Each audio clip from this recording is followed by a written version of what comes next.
ألم تر كيف فعل ربك بأصحاب الفيل ألم يجعل كيدهم في تضليل وأرسل عليهم طيرا أبابيل ترميهم بحجارة من سجيل فجعلهم كعصف مأكول لإيلاف قريش إيلافهم رحلة الشتاء والصيف فليعبدوا رب هذا البيت الذي أطعمهم من جوع وآمنهم من خوف.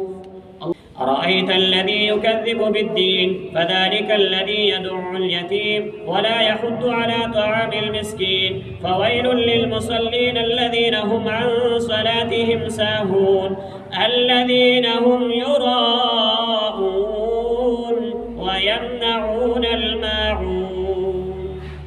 إنا أعطيناك الكوثر فصل لربك وانحر إن شانئك هو الأبتر.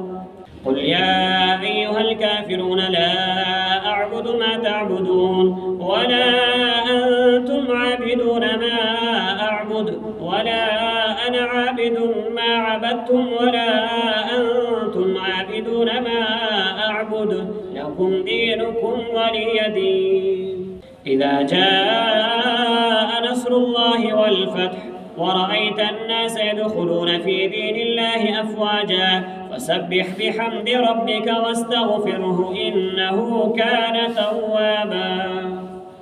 تبت يدا أبي لهب وتب ما أغنى عنه ماله وما كسب سيصلى نارا ذات لهب وامرأته حمالة الحطب في جيدها حبل من مسد.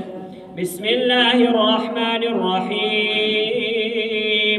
قل هو الله أحد الله الصمد لم يلد ولم يولد ولم يكن له كفوا أحد.